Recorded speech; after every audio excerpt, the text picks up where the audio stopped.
Assalamualaikum warahmatullahi wabarakatuh. Hari ini kita akan bicara tentang deteksi dini kanker serviks, salah satunya dengan metode Pap smear. Jadi kanker serviks itu adalah suatu kanker yang dia tumbuh di dan atau berasal dari sel di permukaan serviks. Terjadi perubahan dari sel yang normal menjadi sel yang bersifat kanker. Perubahan ini sebetulnya berlangsung cukup lama. Ada yang menulis 2-10 tahun, 5-25 tahun. Sehingga seharusnya merupakan suatu waktu yang cukup bagi kita untuk mendeteksi, menemukan pada saat masih dalam kondisi dini. Sebagian besar penyakit ini berhubungan dengan infeksi HPV. Jadi perlu diingat, ada sebagian kecil yang tidak berhubungan dengan infeksi HPV. Untuk infeksi HPV ini ada dua kelompok atau dua tipe. Tipe yang high risk atau risiko tinggi dan tipe yang low risk atau risiko rendah. Tipe yang high risk adalah tipe yang sangat berhubungan dengan terjadinya kanker leher rahim atau kanker serviks.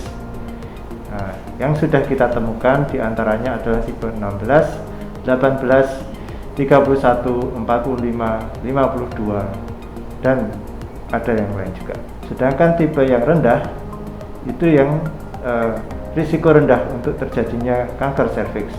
Biasanya dia menyebabkan suatu kondiloma atau yang kita kenal sebagai penyakit jengger ayam. Tipe-tipe yang terlibat adalah tipe 6, 11, 33, 35, 39, 45, dan lain-lain. Virus HPV ini sangat khas, sangat khusus. Dia sangat resisten terhadap panas atau pengeringan atau desikasi. Penularannya sebagian besar secara seksual, dengan hubungan seksual, tetapi ada sebagian yang non-seksual. Jadi bisa ditularkan dengan penggunaan secara bersama-sama pakaian dalam jangka waktu yang lama.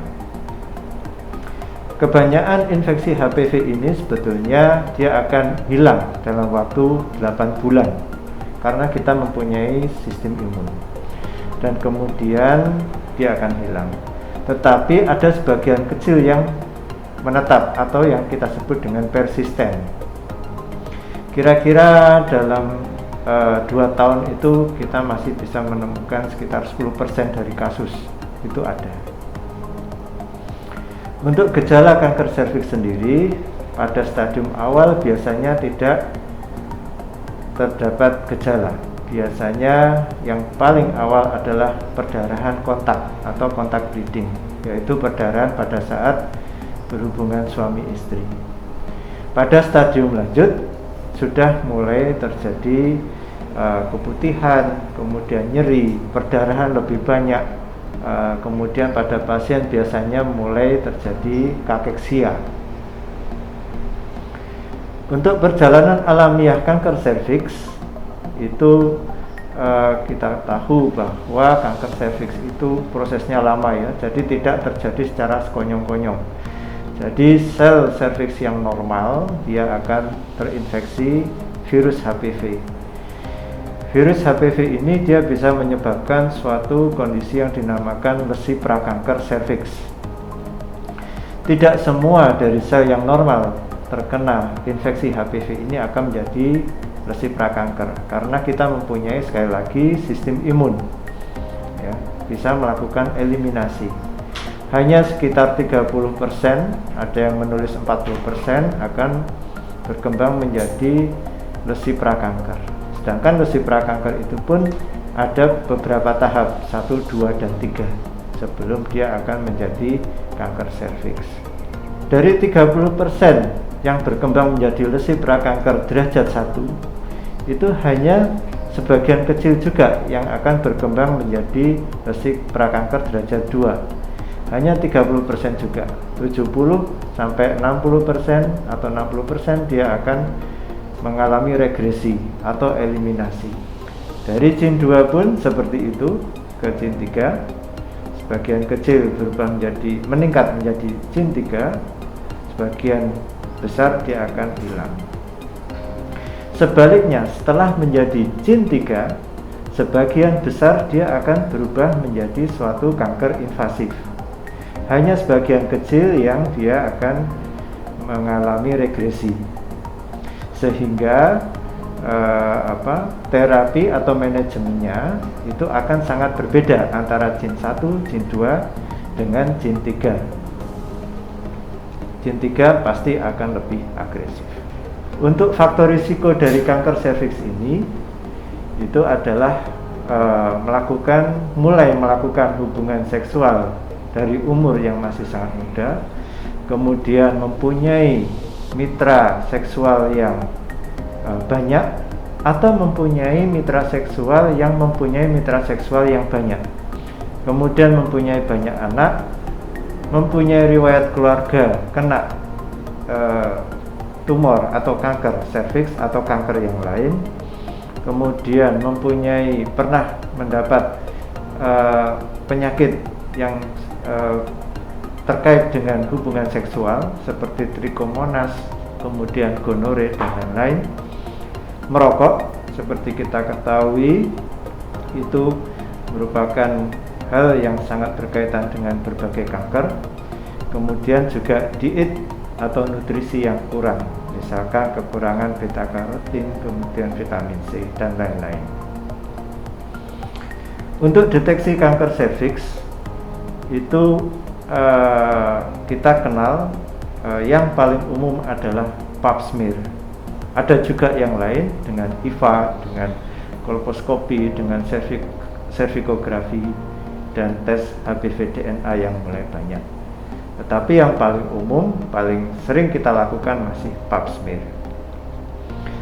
Seperti kita ketahui, deteksi dini adalah usaha untuk menemukan bibit penyakit atau penyakit saat masih dini dan belum terjadi keluhan.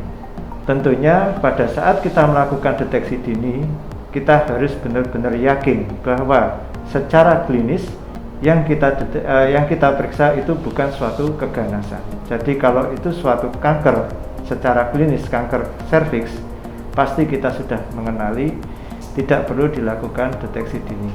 Jadi langsung dilakukan biopsi. Pap smear ini dilakukan pada setiap perempuan yang sudah menikah.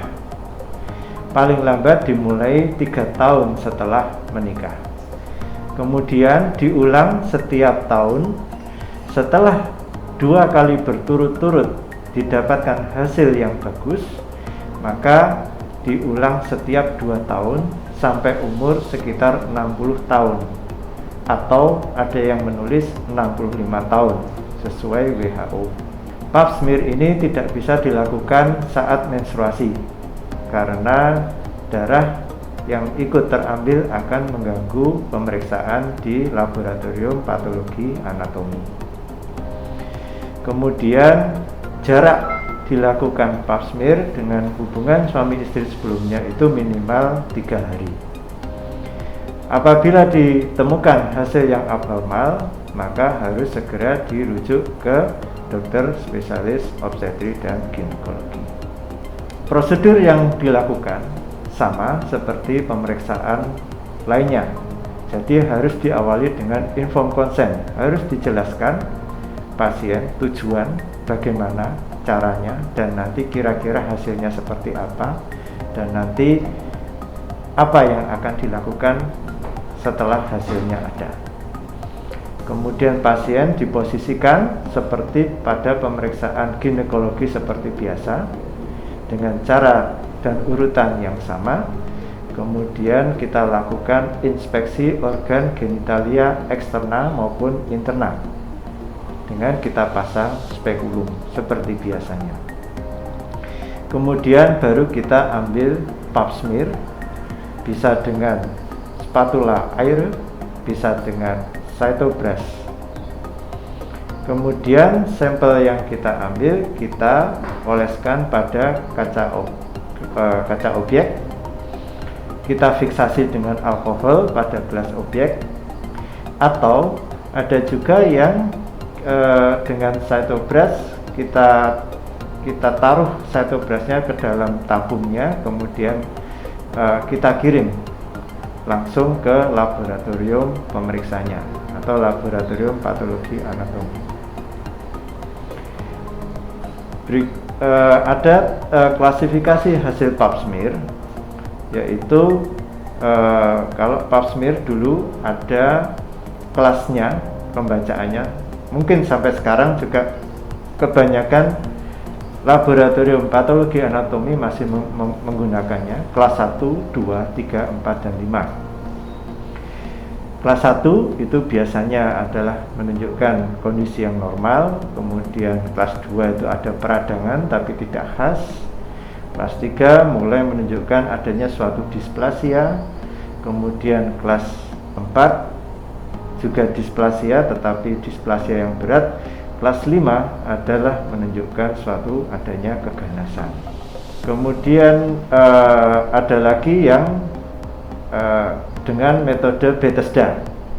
Kelas 1 itu normal, kemudian kelas 2 itu ascus, artinya ada peradangan biasa, kemudian kelas 3 itu mulai ada low squamous intraepitheliation atau yang sudah mulai ke lesi prakanker derajat 1 tadi, kemudian kelas 3 itu juga ada menunjukkan suatu high squamous intraepitheliation juga, kemudian kelas 5 itu adalah menunjukkan suatu keganasan. Untuk manajemennya, kalau ditemukan lesi prakanker derajat 1 itu bisa dilakukan observasi. Ini adalah diagnosis biopsi tentunya ya.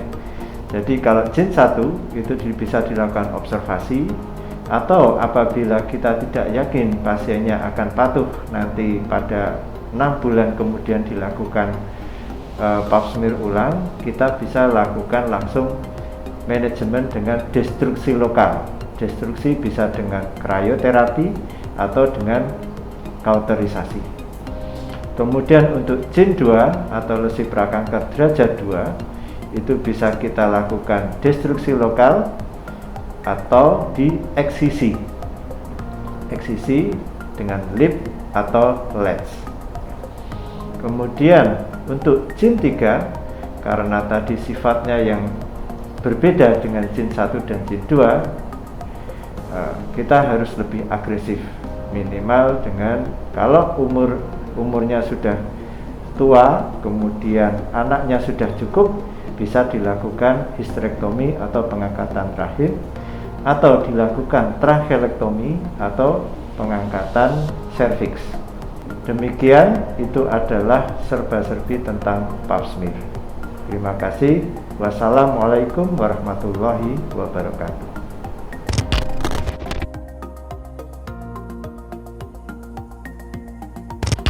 Silahkan duduk. Terima kasih dokter. Selamat pagi, saya Dr. Ide yang bertugas pada poli pagi ini. Dengan ibu siapa saya berbicara? Saya Endah dok. Bu Endah ya? Ya. Baik, usia berapa Bu Endah? 34 tahun dokter. 34 tahun. Ini untuk melengkapi kelengkapan data, Bu Endah ini sudah punya putra berapa? Oh, putra saya 2 dokter. 2 ya? Iya. Apakah pernah keguguran sebelumnya? Keguguran itu saya anak pertama dok. Ya, anak pertama itu Sekali keguguran. ya? Iya, sekali Waktu dokter. itu dikuret apa tidak ya? Tidak dokter, Oh, bersih. tidak. Iya, sudah Baik. bersih. Baik Ibu Endah, pada pagi hari ini ada yang bisa saya bantu? Ini dok, saya tuh 2-3 hari yang lalu itu kok, mohon maaf ya dok, Iya. ini habis berhubungan dengan suami tuh saya ada flek gitu, kemerahan gitu dok, yang nggak banyak kayak menstruasi. Nah terus saya kok cemas ya dok ya, saya baca-baca itu katanya bisa jadi kanker leher rahim dok gitu. Itu gimana ya dok? Baik, jadi itu keluarnya sedikit ya, tidak sampai katakanlah Mohon maaf, kalau diukur pembalut, apakah berapa pembalut begitu? Enggak sih dok, nggak sampai penuh pembalutnya, paling mungkin diameternya ya segini sih dok, keluar gitu. Baik. Saya kan waktu itu mohon maaf nggak pakai pembalut, jadi di dalaman celana dalam tuh ya sekitar 2-3 cm gitu dok. Setelah itu terus bersih? Iya bersih dok, Baik. nggak keluar ngalir seperti menstruasi itu enggak dok. Baik, Ibu Endah, sembari kita melengkapi pemeriksaan yang lain, apakah siklus menstruasinya selama ini normal? Normal sih dok, biasanya memang rutin tiap bulan gitu, paling mungkin ya maju mundur 1-2 hari gitu dok. Itu ya, jadi normal 1-2 hari, kemudian selama berapa hari ya? Itu mensnya? 5-6 hari bersih sih dok, Bersih, ya. biasanya nggak sampai 7 hari, 1 minggu kurang gitu. Sekali mens ada berapa kali ganti pembalut? Biasanya mungkin saya sekitar 3-4 kali dokter, Ya, ganti berarti pembalutnya dalam masih sehari. normal ya. Iya. Kemudian ada nyeri pada saat menstruasi? Enggak sih dok, masih aktivitas biasa, saya Biasa. bekerja juga jadi biasa sih dok. Ya mungkin nggak nyaman tapi nggak sampai nyeri itu enggak. Kemudian untuk yang keluhan setelah berhubungan keluar darah, ini baru pertama kali ini? Baru dokter, baru kemarin itu, makanya saya agak cemas gitu. Baik. Jadi memang baru pertama kali itu dokter. Apakah dari keluarga ada yang mohon maaf punya riwayat kanker leher rahim? Kalau dari tante saya, adiknya ayah saya dokter, ada yang meninggal itu memang karena kanker serviks dok. Baik. Kemudian untuk keputihan, apakah ada Bu Endah? Enggak ada dok, kalau keputihan enggak ada sih dok, saya enggak ada. Ya. Oke, baik Ibu Endah. Jadi ini nanti saya coba akan lakukan pemeriksaan ya terhadap keluhannya Ibu Endah. Iya, dok. Termasuk ini nanti saya akan melakukan screening pap smear. Ya.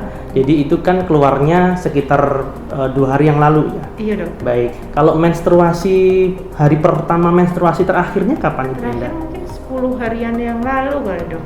Baik. Oke. Itu yang hari pertamanya, mungkin baru 4 harian yang lalu bersih. Baik, oke. Jadi ini nanti kita akan melakukan pemeriksaan yang namanya pap smear juga ya. Nanti saya akan cross check itu semuanya, apakah betul ada permasalahan atau tidak. Nanti Ibu Endah sebelumnya itu persiapan dulu ya, bisa buang air kecil dulu. Kemudian setelah itu Ibu Endah bisa tidur di bed pemeriksaan dan kakinya mohon maaf seperti melahirkan. Ya nanti diangkat seperti itu. Terus kemudian saya akan melakukan pemasangan alat ya, alatnya itu seperti cocor bebek begitu ya. Nanti saya masukkan mohon maaf di area kewanitaan. Terus kemudian saya akan lihat ya di situ. Rasanya memang agak kurang nyaman, tapi saya akan berusaha dengan hati-hati dengan sebaik-baiknya. Nah nanti saya akan lihat di situ dan lakukan pap smear ya. Jadi modelnya kayak kita ambil sampel jaringannya seperti itu. Apakah Ibu Endah bersedia? Iya dok, bersedia dok. Baik, jika demikian bisa persiapan dulu ya Ibu Endah ya. Silahkan untuk persiapan dulu. Oh iya, terima kasih dokter.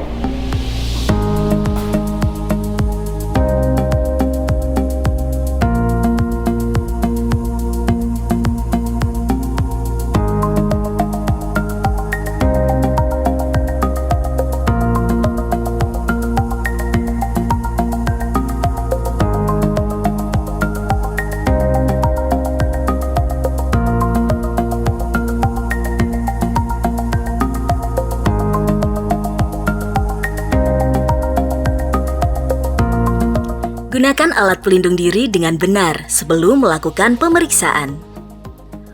Posisikan pasien pada posisi litotomi dan pastikan bagian bokong pasien tepat berada di pinggir bed pemeriksaan. Nyalakan lampu pemeriksaan. Lakukan cuci tangan 6 langkah menggunakan alkohol selama 20 hingga 30 detik dan tunggu hingga kering.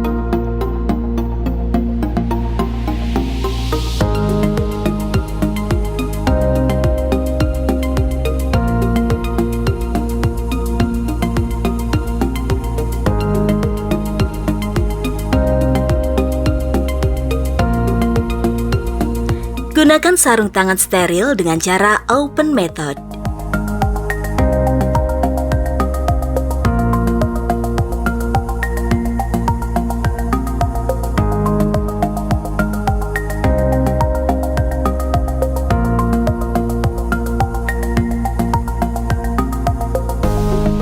Duduklah di kursi pemeriksaan dengan menghadap vulva pasien.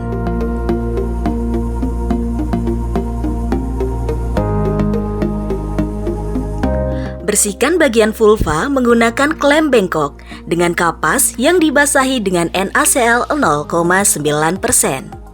Bersihkan vulva dengan metode pelangi dengan menyeka anus pada bagian terakhir.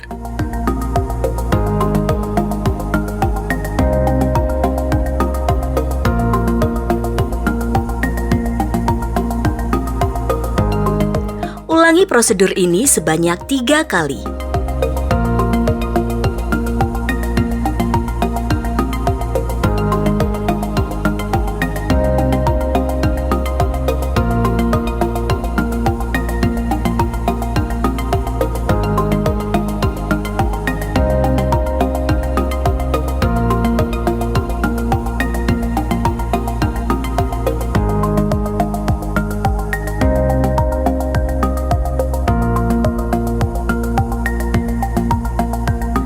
Letakkan instrumen yang telah digunakan dalam basin berisi larutan klorin 0,5%.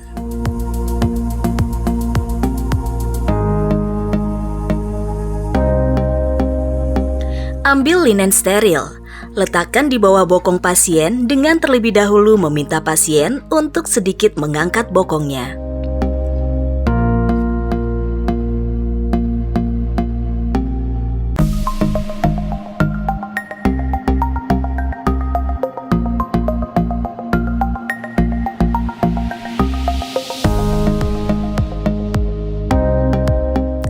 Letakkan linen steril berlubang di area vulva.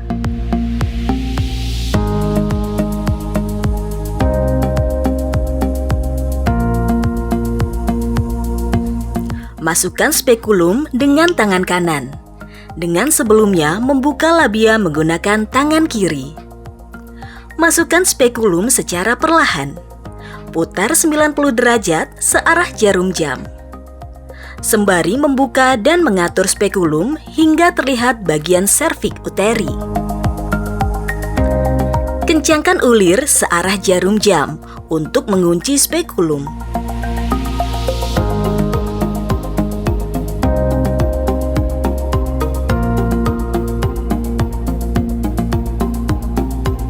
Perhatikan mukus dalam vagina.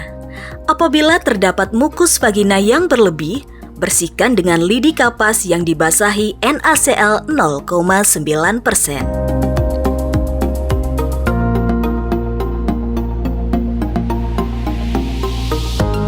Masukkan sitobras ke dalam ostium uteri externum, lalu putar 180 derajat searah jarum jam untuk mendapatkan sampel endo dan ektoserviks.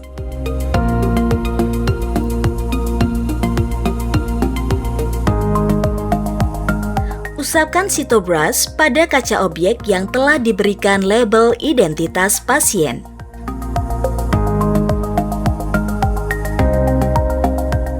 Teteskan alkohol 95% untuk memfiksasi.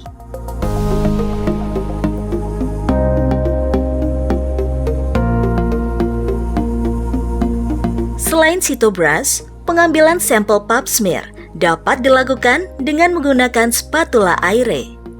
Masukkan spatula Aire ke dalam endoserviks. Putar 180 derajat searah jarum jam.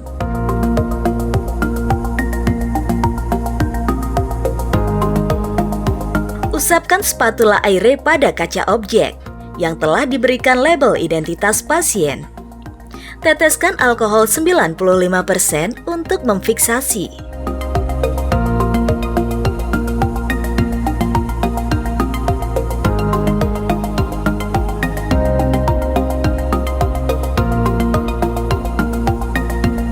Masukkan spatula Aire ke dalam ektoserviks, putar 180 derajat.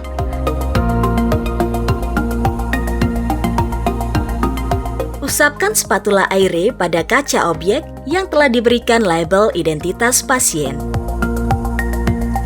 Teteskan alkohol 95% untuk memfiksasi. Kirimkan seluruh sampel yang sudah difiksasi ke laboratorium patologi anatomi. Pemeriksaan pap smear selesai. Keluarkan spekulum dengan terlebih dahulu mengendorkan ulir kunci spekulum. Putar spekulum secara perlahan, perlawanan arah jarum jam sembari menutup dan menarik spekulum keluar vagina. Letakkan instrumen yang telah dipakai ke dalam basin berisi larutan klorin 0,5%. Ambil linen berlubang dan linen tidak berlubang dan letakkan ke dalam tempat kain kotor.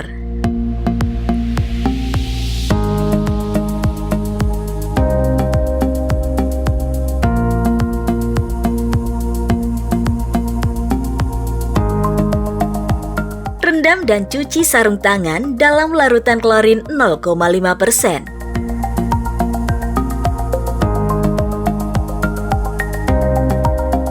Kemudian, lepas sarung tangan dengan memperhatikan prinsip outer to outer dan inner to inner.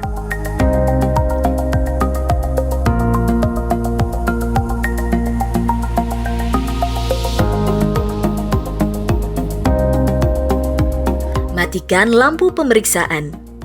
Lepas alat pelindung diri, lalu cuci tangan dan kembali ke meja pemeriksaan. Oke, jadi kita sudah lakukan pemeriksaan ya, Ibu Indah tadi ya. Iya dok. Gimana, nggak sakit ya? Enggak sih dok ya, kayak agak sedikit nggak nyaman tapi nggak sakit sih dok. Baik, Ya. jadi dari hasil pemeriksaan tadi, saya melakukan pemeriksaan secara penglihatan kasat mata itu semuanya baik, Bu Indah. Alhamdulillah.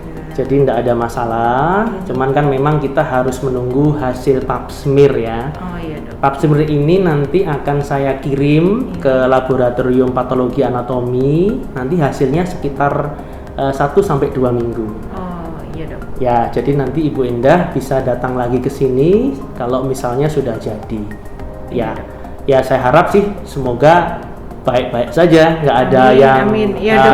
iya, nggak ada Iya, dok. penyakit apapun yang Amin. dikhawatirkan Iya, begitu dok. ya Ibu Indah ya. Iya, dok. Mungkin ada yang mau ditanyakan sebelum ini Bu Indah?